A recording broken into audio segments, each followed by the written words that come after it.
All right, now can you hear me? All right, there we go. Double checking the stream. Is everything going all right? Can y'all hear the piano? You can hear the piano. Excellent. I think we're good. Let's get started, shall we? Welcome, everyone. We got some new faces here today because it's from the IFMC. Brian, wonderful. Thank you very much. So, my name is Steven. If you don't know me, I am the tabletop composer. I'm a professional composer for media, film, and stage. And I am also a former therapist. That's what most of my training was.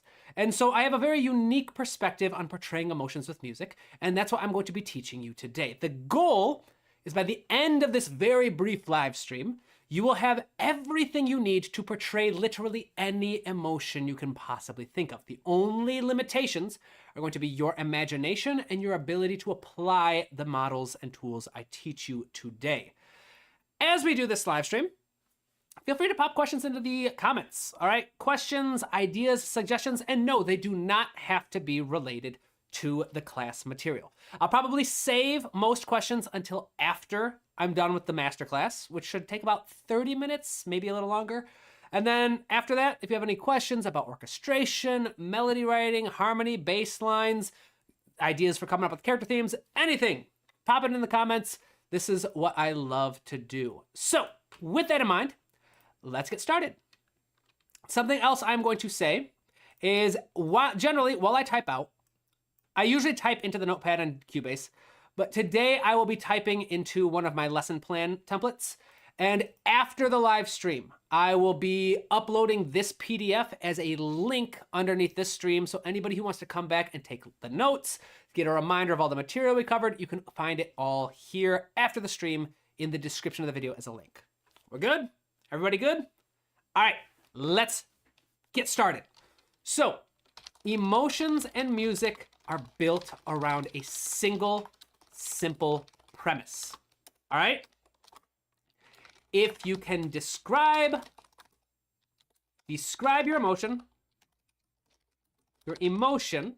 effectively, then you can describe the music that will portray it.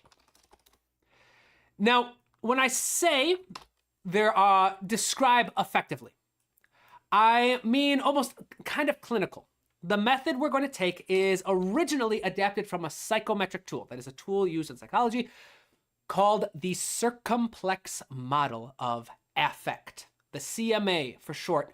Do you need to know that? No, you don't. Instead, all you need to know is there are three, oops, I pressed the wrong button. 3 elements of music. All right, we have valence, we have size, and we have movement/energy. If you can describe these 3 things on your emotion, it will give you a description of the precise musical qualities necessary to portray that emotion.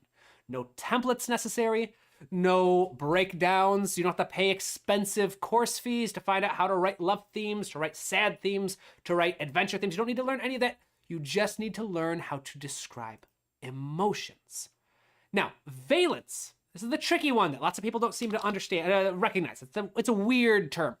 Valence describes how dark or bright an emotion feels. You can think of negative to positive. Now, this is an entire spectrum, all right? So, for example, sadness. There are multiple types of sadness, all right? The disappointment of going to the fridge and seeing that your roommate ate your last waffle or, I don't know, something, that's unfortunate, but it's not as dark as finding out you just flunked a class and you're gonna get kicked out of your program and now your dreams are crumbling all around you, right? Different kinds of emotions, different levels of darkness. Valence, a little question, something I like to share. If you want to describe whether an emotion is dark or bright, ask yourself, is this an emotion I would want my loved ones to experience? If no, it's probably a dark emotion. Sadness, grief, anger. If yes, it's probably a bright emotion. And if it's complicated, it's probably a mix of the two, which, yes, that can happen. There are lots of dark sounds you can create. A minor to E minor, a very dark sound. You can take that same chord progression and make it major.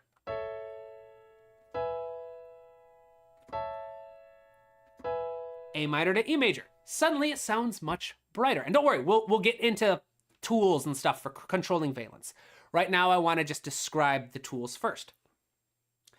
To the land of promise, does the center of the valence point toward emptiness, void of negative or positive energy? The center points towards kind of complicated, like neutral ground. So we've got far left, if you think about the CMA as like 4 points on a compass. To the west, you have very dark emotions. I'm a terrible piano player, sorry. Nice and minor. Minor colors are used very useful. On the opposite end, you have very bright sounds. Like I said, A major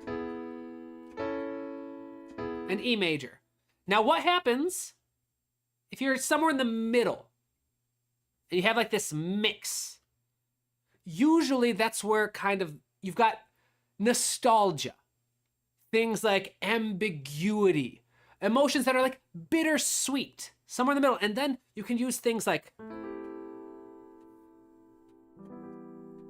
these beautiful little seventh chords, which help create this wider, much rich color. And again, don't worry about the specifics. We're gonna get into strategies. I will tackle specific strategies for every single one of these. I would never leave you hanging like that, all right? The whole point is for this to be an entirely inclusive, like everything kind of course, all right? 7 Tiers of Hope. Oh, good evening, my friends. Welcome, 7 Tiers. So, with valence, you describe how bright an emotion feels, negative to positive.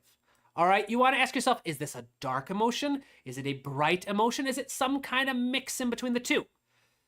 Valence is usually where harmony lives. Lots of people get confused thinking that emotion lives in harmony. Yeah, it's part of the equation, but no, it's not all of it. Because next we have size. Size refers to how overwhelming an emotion is. Something very sweet, very soft, something that's not very overwhelming, can be very intimate. You can be, let's do some negative examples. Annoyance. If you are annoyed, you can be, it's not that overwhelming. You can be annoyed, it's gonna piss you off a little bit, and you're gonna move on a bit, you're fine. But if you are outraged, you can still get your homework done or get your job done if you're annoyed.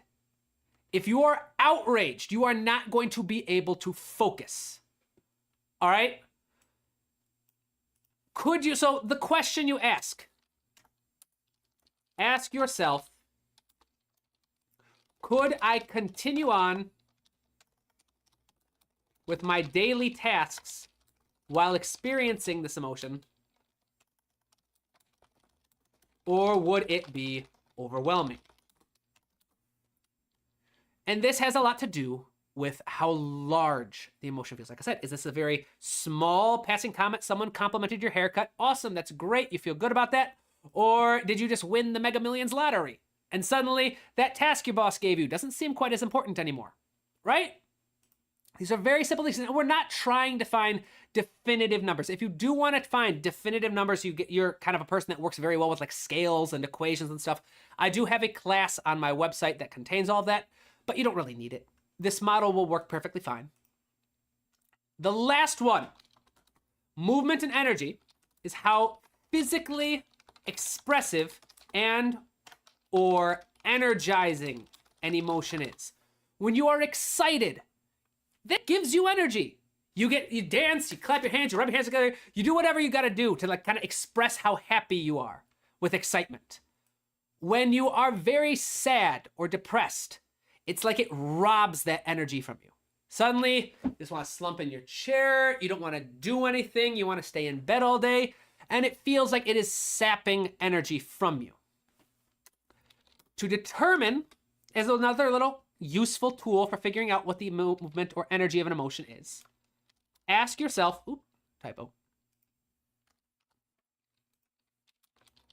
How easy would it be to tell if a stranger was feeling this emotion just from watching their body language?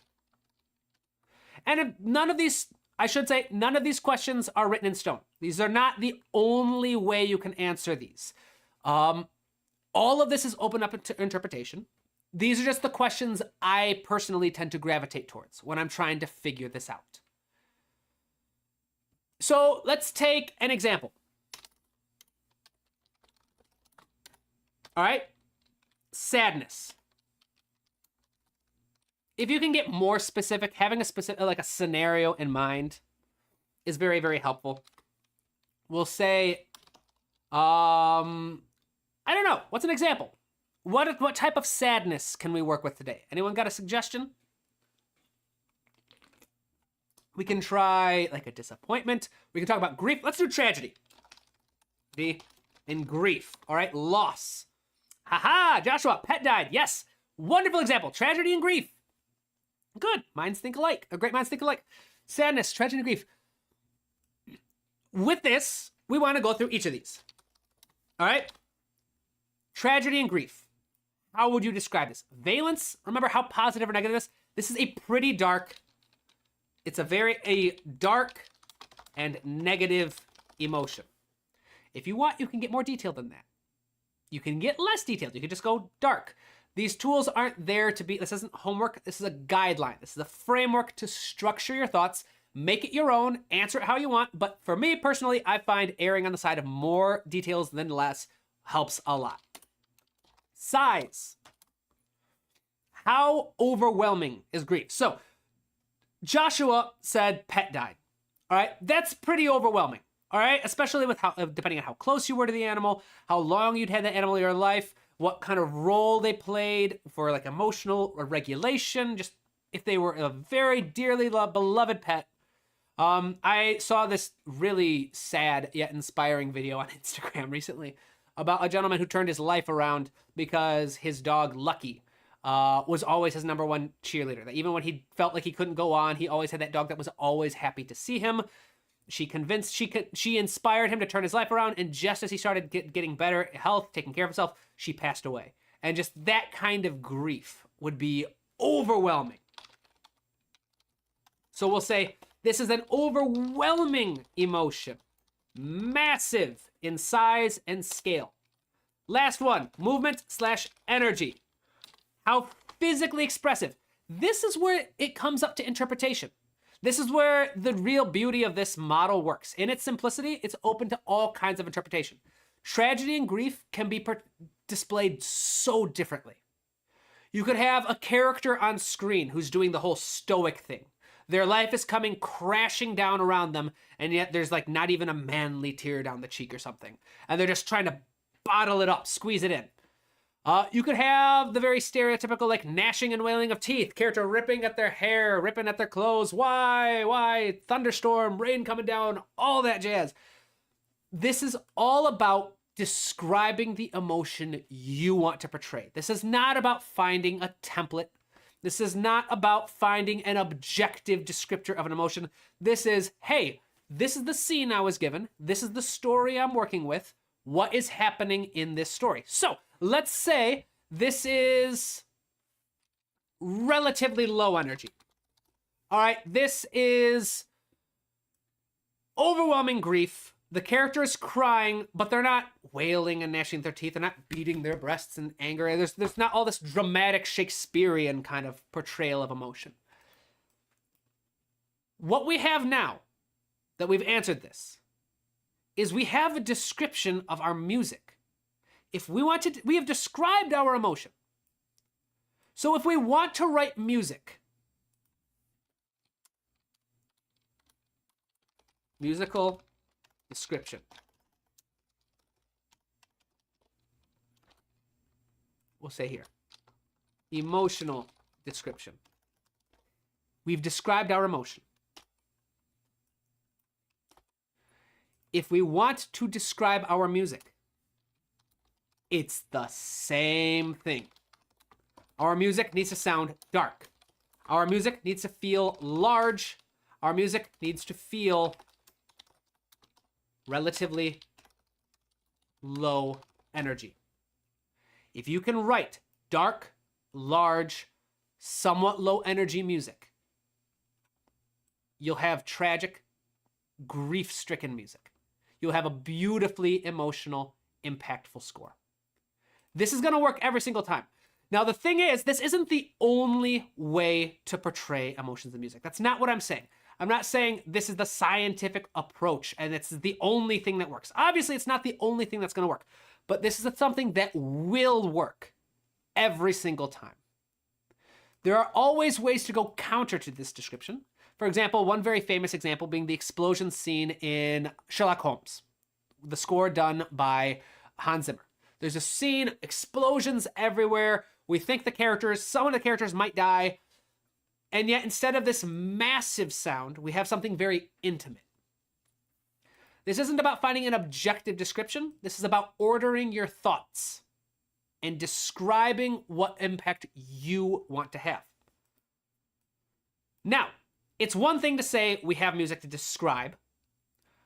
The next steps, how do you bring your description to life? For this, excellent, wonderful, okay, awesome, cool, just checking for questions. It's one thing to have a description of emotion, and we will do a demonstration of this. As we come up with this live, after this, you'll be shocked at how fast we can write this, how quickly we can write music that feels emotionally impactful. All right. My office door just opened. All right. How do you bring your description to life? I recommend a method I like to call the 9 parameters approach to music. All right, this is something I have taught extensively on my channel. Something I have taught extensively in, where is it? My textbook has an entire chapter dedicated to this. This is something I believe I touch on briefly in the IFMC's class on film scoring. This is an approach I cannot champion enough to composing. When you stop and think of something as broad as, hey, how do I write a theme for this character? That can be overwhelming. There are so many different directions you can go in. So rather than try to think of the big picture right away, you might have ideas. If you have ideas, write them down. Awesome, fantastic. But if you are struggling with writer's block, break music down into its 9 fundamental parameters and brainstorm how each one can contribute to the personality or vibe you're trying to create. And those parameters are tempo, timbre, texture, which is another word for the number and types of layers used in your music, rhythm, register, dynamics, harmony, melody, or you can think of it as pitch, and number 9, articulation. Obviously, there's going to be some overlap between each of these. But if I were to tell you, all right, music that portrays grief, how do we write music, a theme that sounds dark, large, and relatively low energy? Well, you can now start brainstorming. How can we use tempo for that? It needs to be low energy, so we probably need something a little slower. You think maybe about like 60 BPM, 80 BPM. Slow is a relative term, so compared to the other music in your soundtrack, maybe slow things down a little bit. Timbre. We know it needs to be dark. The different instrument choices you use, let's emphasize some lower registers. Let's get some heavy basses, maybe put the melody in the cellos. Emphasize something a bit darker, something a bit heavier. Maybe throw in some brass. Use a big string section to get some size. Texture. We could use tons of layers. We could double the melody across octaves. We could use techniques like divisi, or if it's just entirely electronic, you don't have to worry about realistic performance. You could just do a bunch of tracks and have like 7 first violin sections if you really wanted to. You can use something like a chordal texture, so it's not just doubling in octaves, but doubling in other intervals to create this rich harmonic structure. You can use Low rhythm, so we're gonna use like slower note values. Register, the number and types of registers used. Are you gonna emphasize the high register? That's very often for shock. You can emphasize the high register so it feels like there's some, like your stomach is falling out from underneath you kind of thing. So there's no low register. There's lots of different things you can do. Dynamics, we want it to sound large, so make it get big. Harmony, we can have very dark harmony, minor key harmony. Like we were saying earlier. We could do melody. Our melody could move really slow, have longer note values. Our melody could be across multiple octaves. Our melody could emphasize minor or dissonant intervals. Articulation, to make it feel a little lower energy, you can do mostly legato, mostly sustained. You can see how going one at a time, suddenly, rather than being paralyzed with choice paralysis, it focuses, it narrows your focus. It forces you to address each parameter of your music one at a time. So let's do this. We need to come up with ideas. If you have ideas, pop them in the comments. I'd love to hear them. We need to write a very tragic, grief-stricken theme. All right? We need to brainstorm strategies. How do we make our music sound dark? Let's start with that first. So timbre, tempo, anything to make it sound dark? Nothing comes to mind. Timbre, let's do dark equals use lower registers. Even something where you can go beyond typical things. I want to use the Metropolis ARC libraries. They have a nice dark quality. A lot of the Metropolis ARC qualities, which this was loaded ahead of time, just because I was going to do it anyway, but I didn't realize we'd use it. A lot of Metropolis ARC, especially Metropolis ARC 2, emphasizes like those lower registers. Very rich, dark quality. Obviously, you don't have to think that deep. This isn't about tackling everything. Oop, wrong one. This is about finding things. I always do that. I always exit out of the lesson plan. Control Shift T, my friends. If you ever close something, Control plus Shift plus T will reopen it. All right. Not music related, but helpful little thing. It saved my butt so many times. We need dark. All right, use low registers. I'm gonna use the Metropolis ARC libraries. They have a nice dark quality. Anything else? Register. Again, dark. Emphasize lower registers. So I'm gonna make sure that I definitely have a bass line. Harmony. Dark, we can do minor chords and keys. That's about it. So I'm gonna give some tips. Tips. Valence. Harmony and timbre are your best friends. Size. Dynamics. Registers. Texture. We'll say, and texture are your best friends. And then energy / movement. Rhythm. Tempo, articulation, and texture are your best friends. All right? These are not rules. These are just personal experience. That when all else fails, when you come back to these notes and you download them, you're always like, all right, I'm struggling a little bit. Let's go with valence first. Valence, all right, let's brainstorm how I can use harmony and timbre. It doesn't have to be complex. It doesn't have to be new. It doesn't have to be unique. It doesn't have to be genius. We want to make music that is emotionally available to your audience. Yeah, that can be awesome when you do brilliant stuff. I'm not saying don't do really cool, avant-garde, strange things. I'm not saying don't push the envelope. What I'm saying is don't be afraid to rely on some simple ideas. Simplicity communicates, all right? It's very useful. So now we gotta do size, large. Let's see if anybody's got some ideas. Which of the 9 parameters do you focus on the least usually? Hungry, hungry bee. Good question.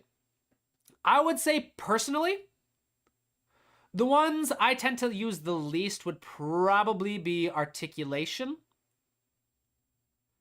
and dynamics. Those are the ones where I don't usually have great ideas.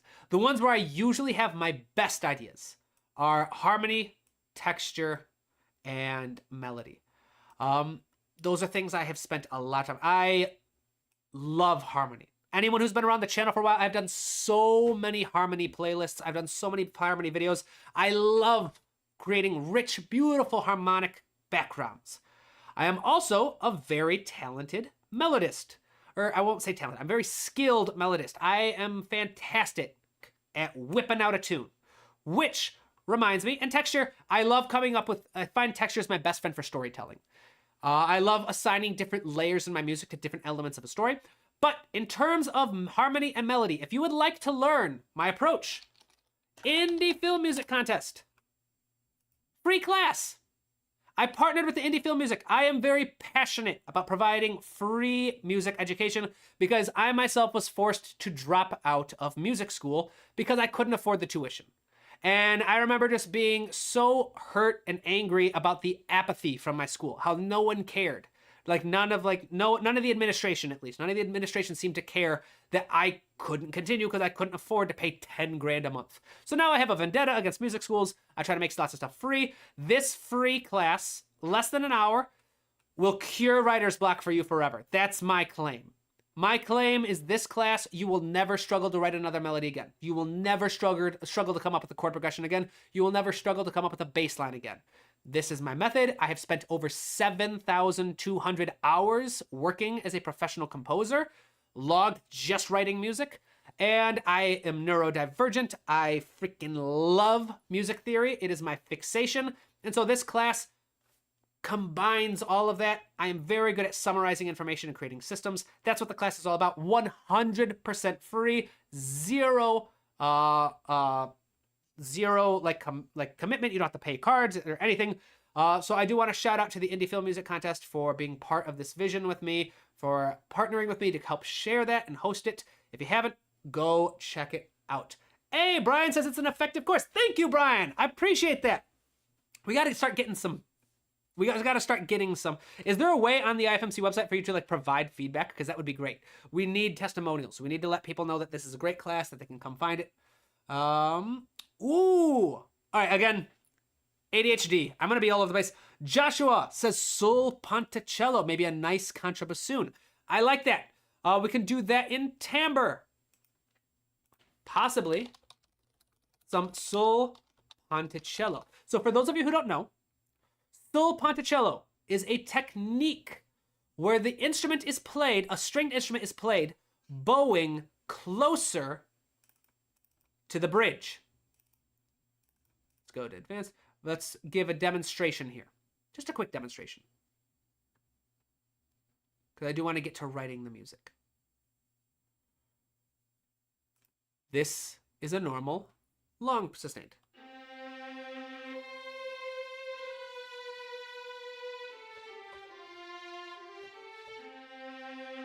That is a normal one. I'm realizing this particular library does not have, let's do individual articulations.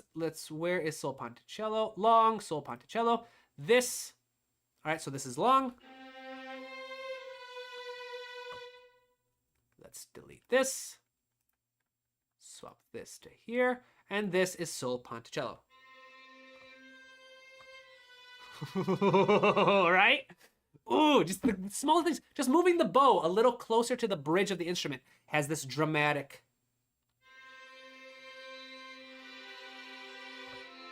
And when you bring in multiple voices, suddenly it doesn't sound so icy or scary anymore. It sounds more delicate.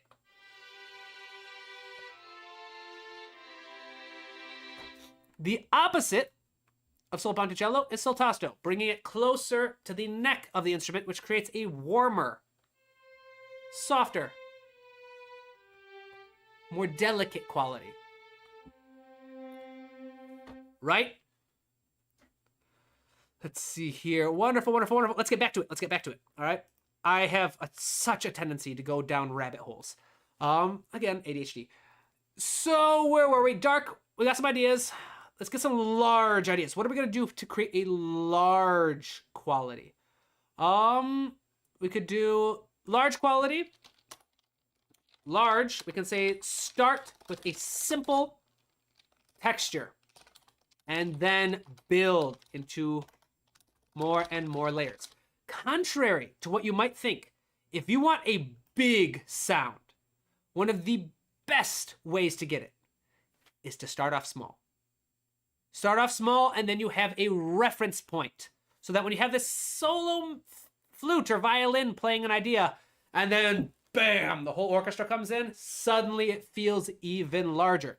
Or the opposite, sometimes when you start off really large and you want it to sound big again, eventually there's not much else you can go. So you artificially give yourself room by pulling it down. Give it to just a few voices, and then boom, you come back in. John Williams does that all the time. John Williams has a very predictable A-B-A structure for all of his like heroic themes. Superman, Indiana Jones, even some of the stuff in Star Wars. Big bombastic fanfare, soft, intimate, lyrical B section, big bombastic fanfare again. And it's very effective. There's a reason why he uses it so often. There's a reason why so many composers use that all so often, is because it's effective. So large, let's do register. Large equals use multiple octaves, double most layers. All right, dynamics, that's an easy one. Large equals use large dynamics or loud dynamics. Maybe start soft, then get huge. All right, harmony, dark keys and chords. We don't need to do too much for size. Melody, pitch, don't need any of that. Last one. And again, ideally you would spend significantly more time on this. Last year I did a soundtrack for a dance troupe in New York. And I was supposed to compose I did compose a 6-minute piece of music that was supposed to epitomize the experience of loneliness. I spent about 2 weeks on this stage of exploring the emotion, exploring the context of the story, exploring my own personal experiences with grief and loneliness and the feelings of isolation. So about 2 weeks brainstorming, journaling, coming up with all that. You don't need to do that. But when I had done this and I'd done all this, it took me 1 hour to sketch the whole thing. And they loved it so much that they hired me for more music after that. So yeah, take your time with this. Let's see here. So we want movement, tempo. Low energy equals slower tempo. Say rhythm probably does that. Low energy equals longer note values. Let's do, I think that's about it. That's good enough. We'll call that good enough. I'm going to create some space here. We now have a description of our music.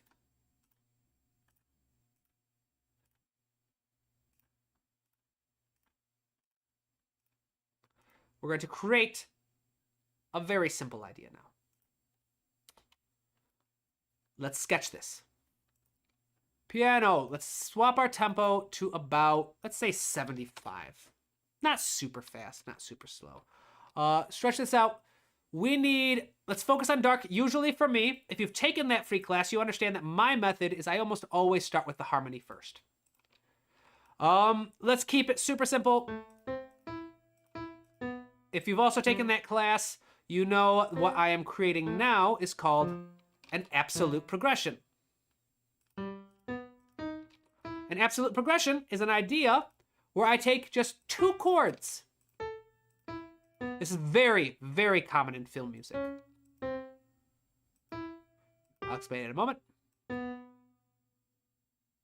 say, and then so 1, 2, 3, 4, 5, 6. Let's do, we'll do, all right. An absolute progression says, hey, I have 2 chords that I really like.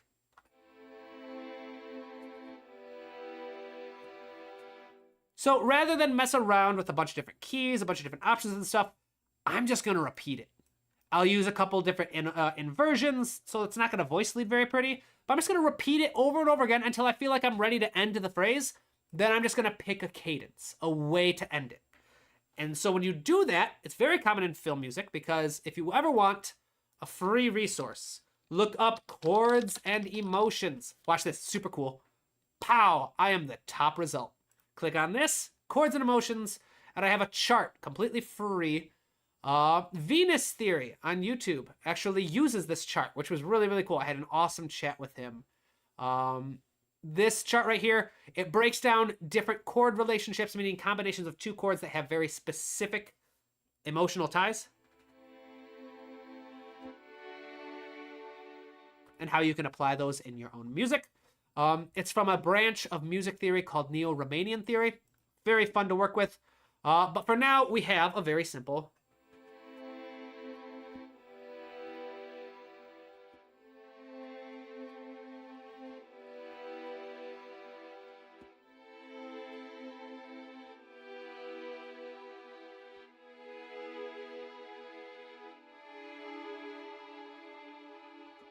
And then it loops really well. The cool thing about any chord progressions is as long as you have a pattern to establish the first chunk of it, and then you have a cadence, a way to end it, you're good. If you want to learn more about that, again, check out the free class with the Indie Film Music Contest. Less than an hour of your time, you will master this. You will never... This, as well as multiple other patterns and strategies. But we have our sketch. We have our valence taken care of. I'm going to say, to create our feeling of grief, we want low movement, and I want to get bigger and bigger and bigger until in the second half, in the repeat, boom, we just hit this huge wall. So let's focus on creating the massive wall of music first. I personally like to sketch in a piano. All right? For me, it allows me to take my ear off of the instruments. It allows me to focus on the structure of the idea itself. So let's create a bass line.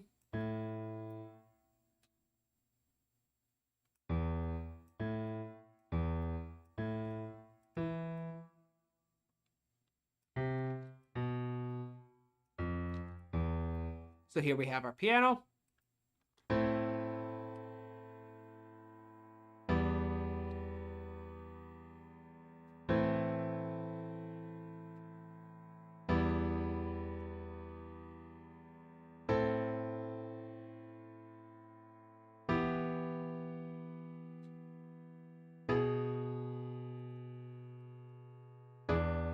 Something's going on, so I'm going to quantize real quick.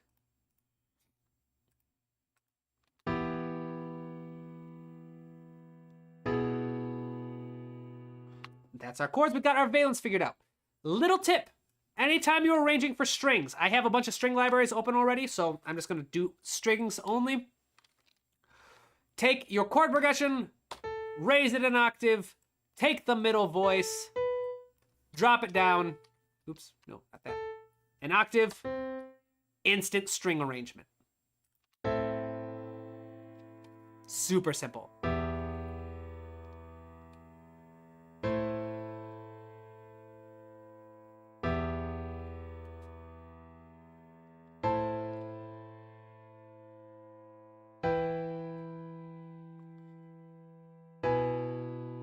You guys want to see something really cool? This is really simple. This is really stupid, right? This is nothing crazy. This is nothing massive.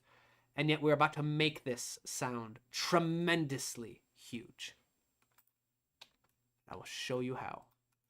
The secret to making something sound massive, like I said, is to build into it. So we'll say, let's do this one up here. Build some space. All we're going to do, start very simple.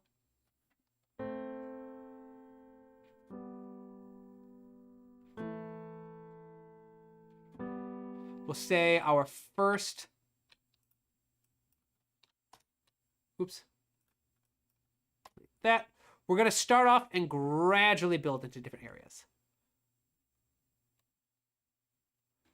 Say, delete that.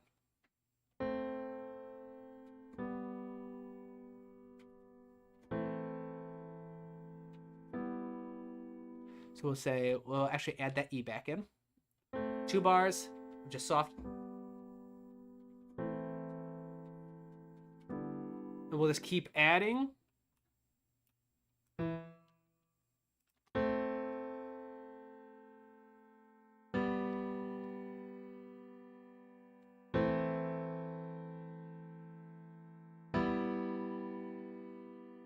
We'll add our bass line.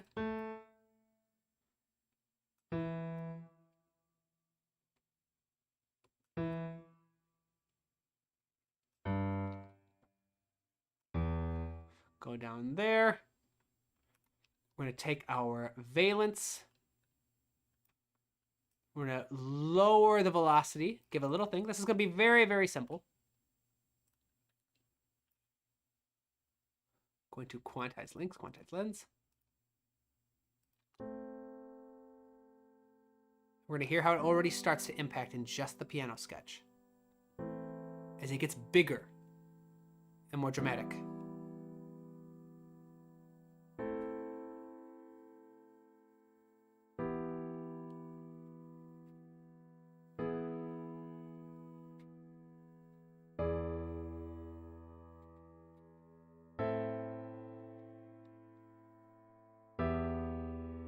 Then we can get this to hit a little harder. If the repeat will increase the velocity a little bit.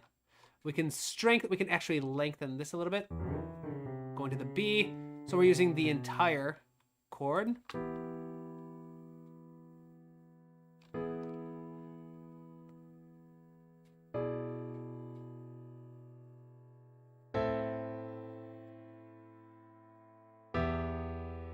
There we go. It's getting there. It's getting there. So now, last thing I'm going to do, I'm going to take this bass line and to add just a little bit of movement. We don't want too much, but if we take this little bass line, drop it down, all I'm going to do is add some movement.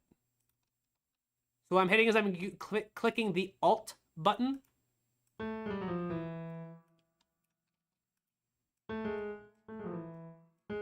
I'm clicking the Alt button with the scissor tool, and it chops the entire bar into whatever size I want it to.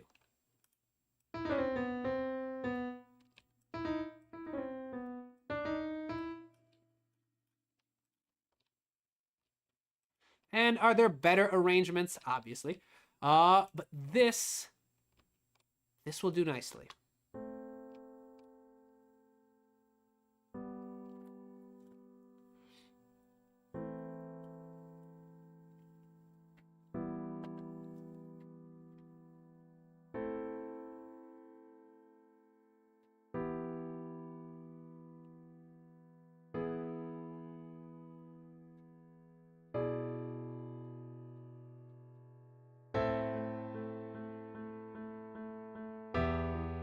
Right? Not quite there yet, but we can hear the feeling of it. Let's start adding the instruments. All right? Let's start applying our voices. I'm going to take this to bottom line. I'm going to give this to my basses. Take this middle line. We'll take this top line. We got 1, 2 voices, 3 voices. So it'll be violin 2, viola, violin 2, viola, cello. Let's get this one in the cellos. And I'll actually put this in the cello are going to require both long and short. So with the short, I'm going to take this. And I am going to, where are my short strings? Pop this in the cello here. Chop this up. I'll show you guys a couple little tricks to make it sound more realistic.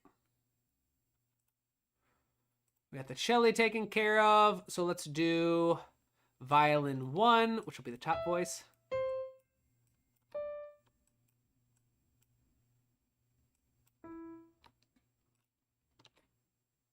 do this in violin 1. I'm spreading it across multiple libraries. I like to combine multiple libraries to create a richer sound. It's a nice little trick. Take violin 2, this top line. Pop this in violin 2. Let's take this last line and pop this in violas. Let's listen to it real quick. Hold up. That's a little loud. So what we're going to do, very simply, we're just going to create a very simple shape for our expression. Continuous controller number 11 is expression, and it is a very useful tool for controlling the dynamics of your instruments. So what we're going to do, let's take this. Let's go from violin 1. We'll say violas are the first one to come in. So let's do right here. Violin 2, just real quick, go to expression. Let's go from about 33, 35-ish to right over here. Just gonna copy and paste that across each of these. Let's see if it works. Nope, did not work. So I'm gonna have to go in. My apologies. This is one of the joys of doing live streams, is not everything is going to be glamorous. So if y'all got questions, let me know. Got questions, requests, because we're getting ready to the point where this will be serviceable. It'll be good enough for the demonstration, and we can just open up the floor to questions about anything you'd like to discuss.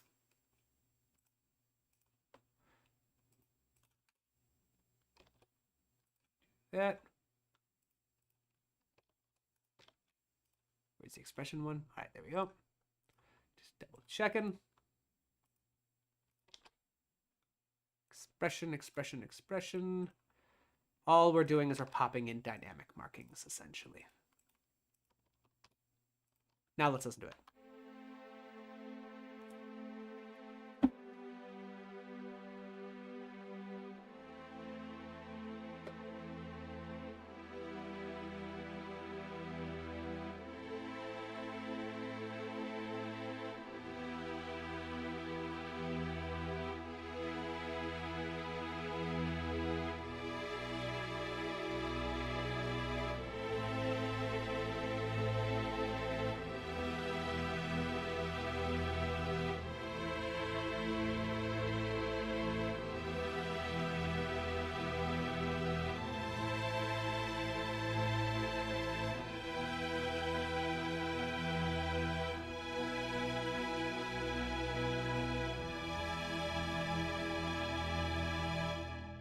We didn't even have to do anything to make it sound good. That's just from the box. No modulation data, no randomization of velocity levels, no changes to the panning or reverb or anything like that. Pure, simple emotion. This will work every single time.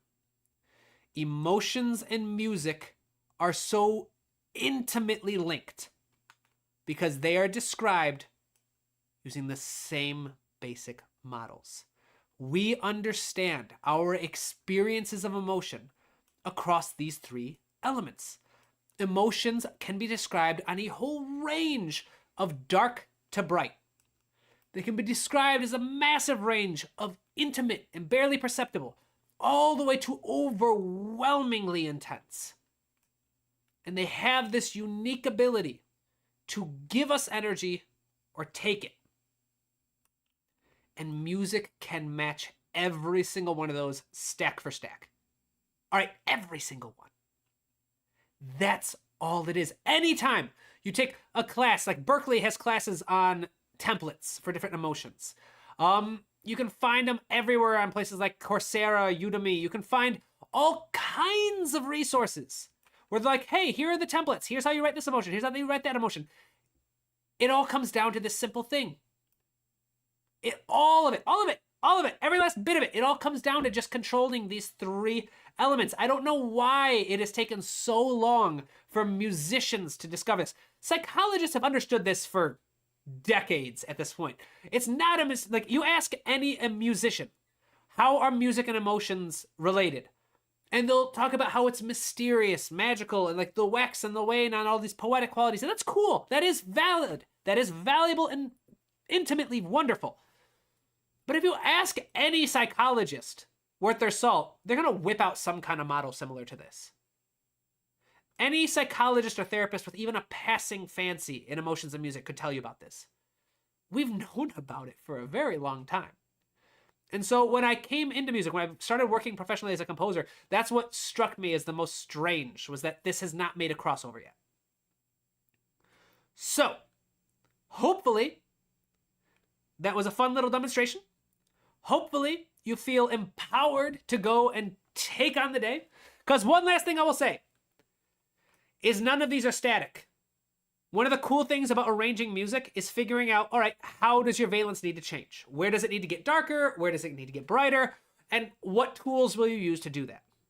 Even like in this one, we started off very small, very intimate, and then we built up. These can all develop across time. They're musical parameters, of course they can. All right, it's wonderful. I geek out about this so much.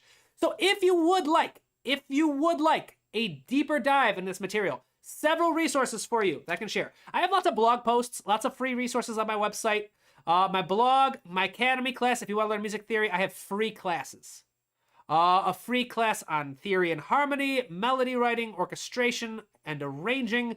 100% free, zero catch. Like I said, this is my passion, is providing free education. I have lots of videos on YouTube. I have had thousands of students take these classes, and everyone so far seems to love them. If you would like to support what I do, we are currently hosting a fundraiser to unlock additional classes. Since I don't charge for these classes, but I still have bills to pay, I still have student loans that need to be paid, I still have electricity bills, I gotta eat, I gotta pay for gas for my car and all that stuff. I do fundraisers to help support my cost of living while I work on the free classes. Last month, we successfully raised $3,000 to host a brand new class, which I will be dropping in December, a free class on mixing music. Introduction to mixing for beginners. You will learn how to mix instrumental music, how to make sure that your music sounds how polished and professional so that you can hold your head up high when you send out all the demos and work on projects.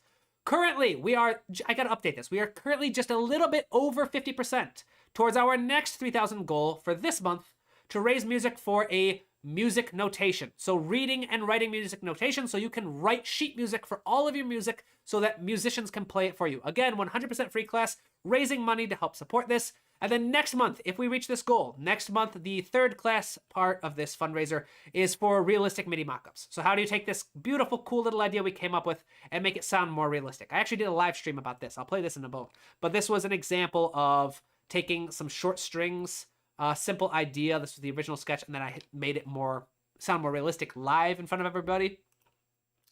But yeah, there are recommended tiers for this fundraiser, but you can also just toss in $1 or $2, whatever you can do. Everything goes to help. Another resource, if you want to learn about emotions and music specifically, I offer an online class, study at your own pace. It comes with 3 private lessons. You can meet with me one-on-one. You can go much deeper into this topic. If you don't want to do a full class, you don't want to do a whole commitment, I do have books available as well. I have my textbook, physical copies available on Amazon, digital copies available here. This is The Musical Storyteller. This is a textbook on composing.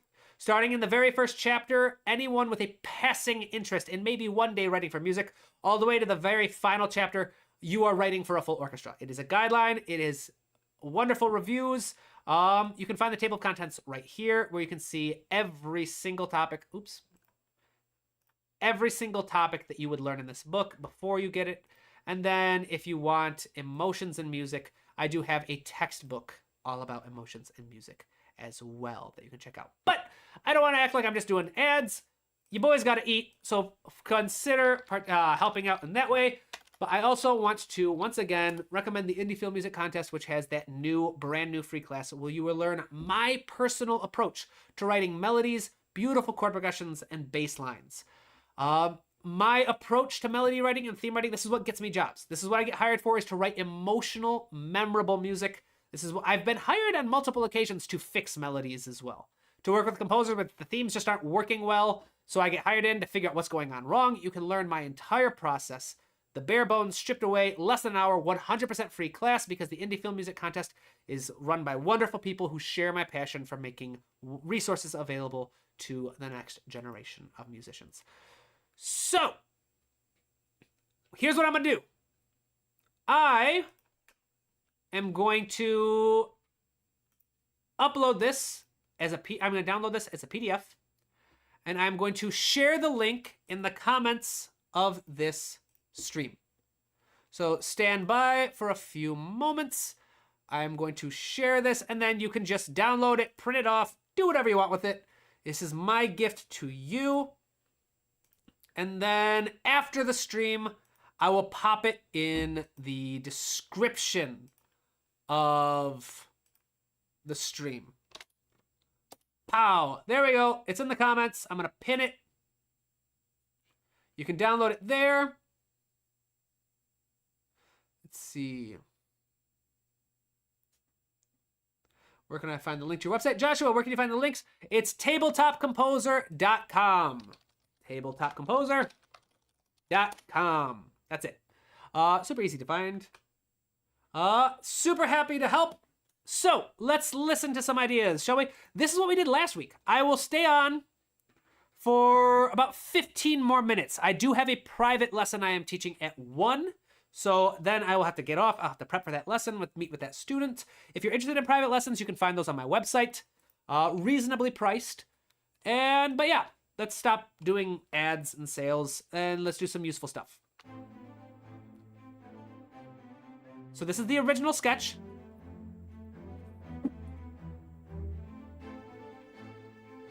I composed this live last week. And you can find the whole video in the live stream section on my website, on my YouTube channel.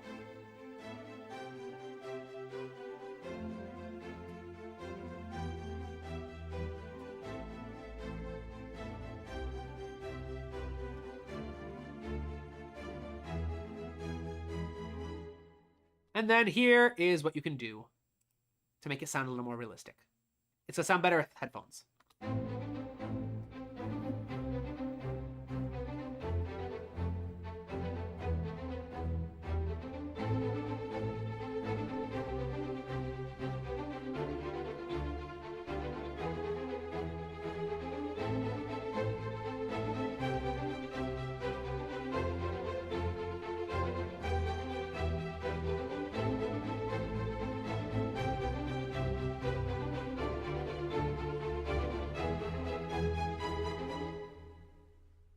Pretty simple stuff. Like I said, this is from the live stream last week. I should have mentioned that didn't work very well. That was my strategy to buy time for people to pop in questions. That's not going to buy me a lot of time if I don't tell you I'm waiting for questions. So, open Q&A. If you have questions about music and emotions, about character themes, composing ideas, music theory, maybe you've got a wonderful, passionate music professor or teacher out there who's doing their best, but they're struggling to explain a concept in a way that you understand, and you'd like some help, pop it in the questions. I'll stay around for another 15 minutes or so answering questions at 12:45. I will have to call it a day so that I can get, like I said, prepare for my private lesson that I'm going to be teaching. 23, you changed the time for the stream. I missed the memo for that. Lots of viewers, though. Maybe moving the time was a good move. Thank you. Yes, 23, one of the regulars on the channel. 23, this was a special live stream. I moved it this week. I thought I made it. I'm sorry. I made the announcement on Instagram, but I forgot to do it on YouTube. I moved it this week. So for those of you who are new to the channel, I do a live stream every Friday, or most Fridays. If there's a holiday or something, I didn't. So I moved it this week, specifically to do a masterclass with the IFMC. And also because it's a Christmas celebration in my town today. We're lighting the Christmas tree, and my girlfriend's coming over. We're going to go have a date. We'll watch the parade, all that kind of stuff. So I moved it forward so that I'm not pressed for time and all that. So there's all that. Let's see the answer to that question. Joshua, I guess you'll be able to view it again after. Oh yeah, you'll be able to view this. Yeah, this is all of my live streams stay up. I never remove a live stream. I've got over 400 videos at this time. I was actually one of the very first, if not the very first. I want to say I was the very first. but I was one of the very first YouTube channels to start doing live composing as a weekly thing. That was out of just laziness. I was working on a commission. I didn't have time to make videos, and so I just started live streaming so the channel didn't die. And because there's lots of tricky moments. There were a couple live streams where I went to teach something and it just wasn't working, because not everything works when you want it to. Sometimes you just don't have, you're not feeling creative, things aren't feeling good, whatever. So it's embarrassing at times, but it's honestly helped me grow significantly as a composer.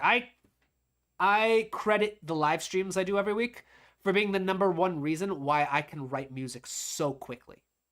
I have a very fast turnaround with music. I think for like 30,000 subscribers, we did a celebration where I tried to write 30 different melodies in 1 hour. I had bragged that I could do a full melody in just less than 2 minutes. I got so close. I got 29 melodies in 1 hour.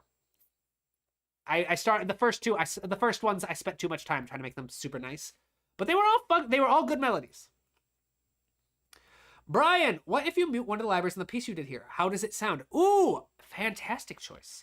So you want this one specifically. So if I mute the libraries, I have 2 libraries going right now. I have Albion 1, and then I have Metropolis Arc. Either 1 or 2, can't remember which one. So let's go through and let's mute the Albion 1 library.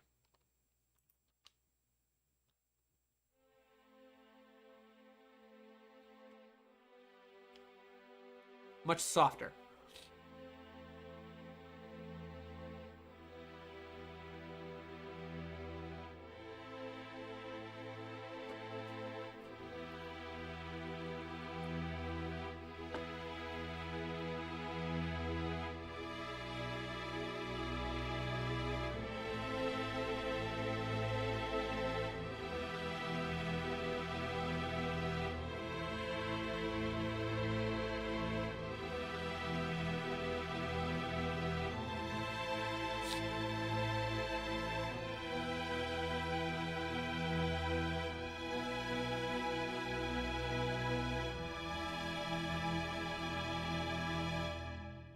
And it's just a chord progression.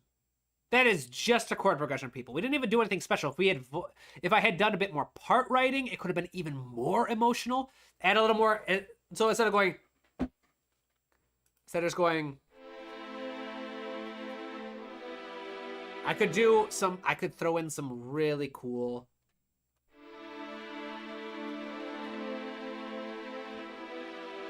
Like some sus chords. Let's get a piano so it's a bit easier here. Instead of going A minor to E minor, I could go an A sus4 to A minor to E minor. I could do A minor to like an E sus4.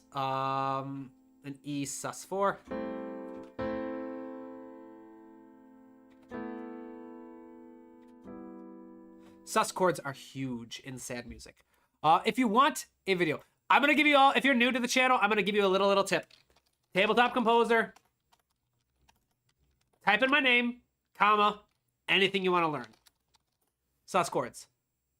I got a blog post on how to write it. Requiem and 3 ways to use sus chords in your music. Right there. Bam. Wow. Already something. How to make sus chords to make chords more interesting.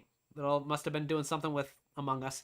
But yeah, lots of cool stuff. So yeah, there's no short I've done over 400 videos. I'm a huge music theory nerd. Chances are if there's something you want to learn, there's a good chance I've covered it. This piece is really bugging me. All right, it's just a chord progression, I know that, but it's really bugging me that there is no modulation data. So I'm gonna cheat, just highlight everything, and we're just gonna apply modulation data to everybody all at once.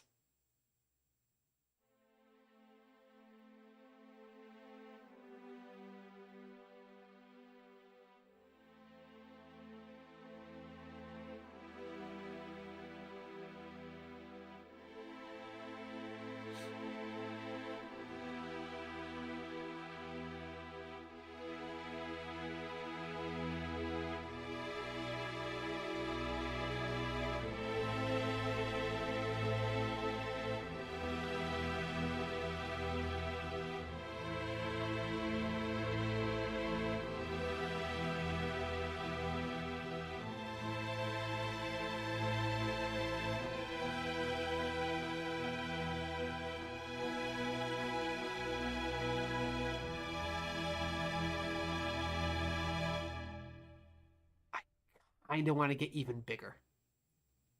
Don't you guys? I feel like I should have... I feel like we can go a whole level larger.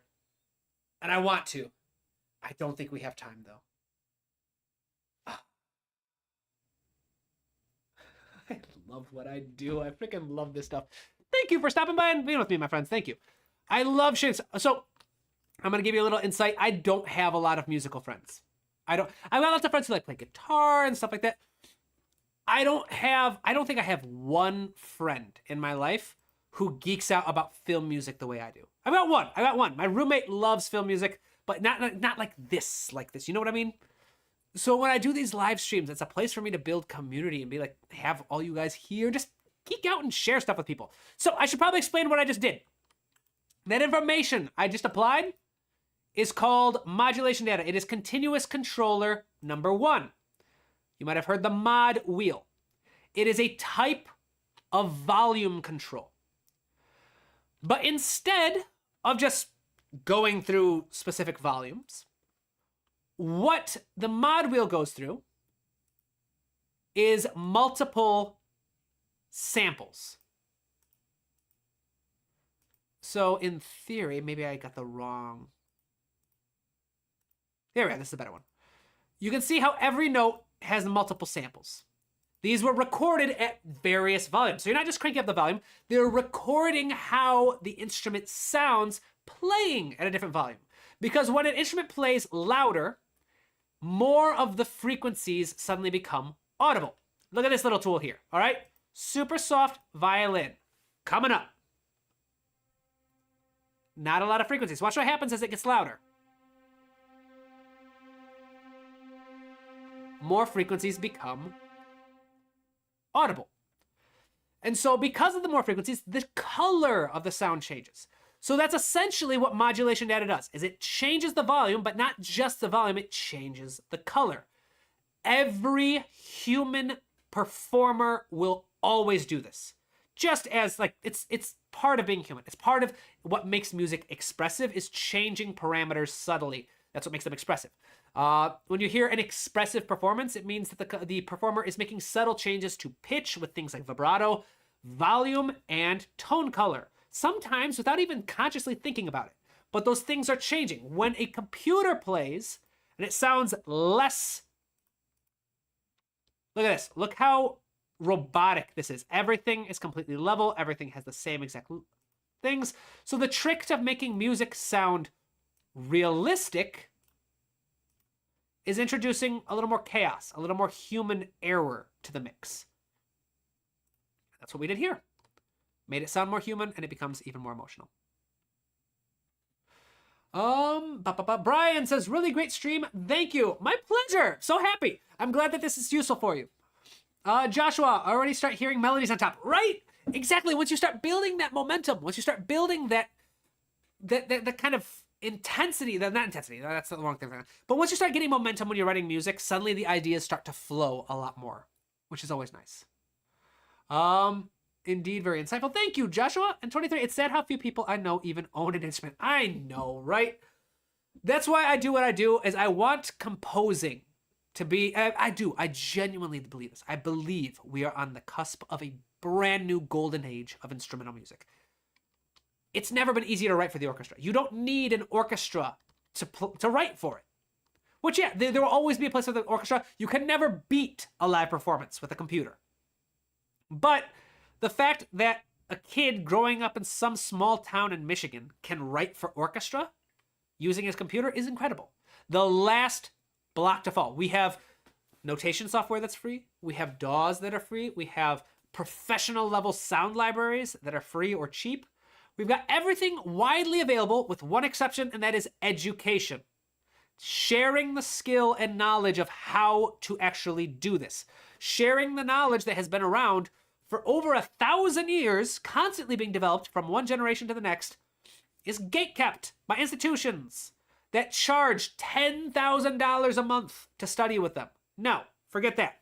That's why I do what I do. That's why I try to share this information. That's why so many of my colleagues on YouTube, so many of my colleagues at different schools, why the lovely people at the Indie Film Music Contest are taking an investment in this. We want to see more people write music. We want this to become available as a hobby, not even just professionally. When was the last time you had a friend who said, hey, I think I'll take a pottery class at the local community school? You're like, I don't think you should. Pottery's kind of the thing you're either born with or you're not. If you can't just make pottery on your own, you probably can't learn how.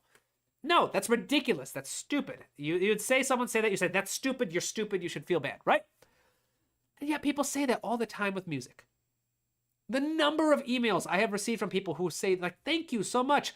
All my life, I was told that it was something you had to be born with. That's nonsense. That is nonsense. Composing is a skill. It's a craft. Anyone can learn. Yes, like all skills and crafts, some people take to it more naturally than others. But like all skills and crafts, you can learn it. So, on that note, let's check some last comments.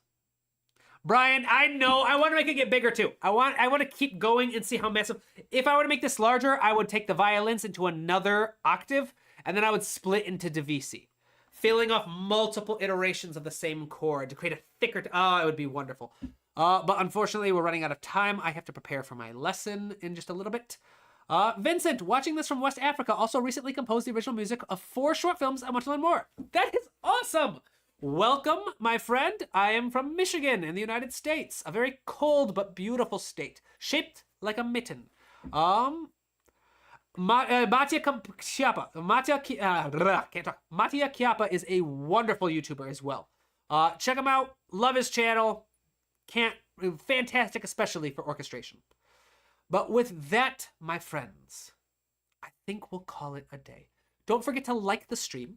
That does wonderful things for the algorithm for my channel. If you are new, welcome to the channel. I hope this was helpful. If you learned something new, please consider signing up as a subscriber or becoming a channel member. Once again, for additional free resources, check out my website. I have a blog with lots of lessons and a free academy that I am very passionate about. Very high quality classes, very high quality information. Check it out, 100% free. Thousands of students have taken it already and benefited. This is my passion project. And another new opportunity is the new free class that I taught with the Indie Film Music Contest. Go and check it out. 100% free, zero, and like you don't have to pay anything. It's just, again, part of my mission is to make this education more widely available. Thank you to everyone who stopped by. I hope you have a wonderful weekend, my friends. I do these live streams every Friday, so make sure you follow, subscribe, click the bell, follow on Instagram too. I'm there as well. Every Friday I do live Q&As, and I will not have one next Friday because that's the day after Thanksgiving. I'll be with my family. But usually the very last stream of every Friday, I do free feedback. You send me your music, I listen to it live, I give you feedback, pointers on how to grow, and provide some resources you can use to improve. I will not be doing it this Friday, because again, the day after holiday. So this month's will probably get pushed to December 5th. So follow my pages to get the update, to learn how to submit music. If you want free feedback on your music, I do that every single month. I do these live streams every week, and then I have an additional live stream in the middle of the week for the channel members only. So thank you very much to everyone who stopped by. I hope this is helpful. Again, I will add the link to the notes from this stream to the description of this stream, so anyone who comes by later can just download it there. I hope you have a wonderful weekend, my friends. I will see you all next week. All right? Bye-bye.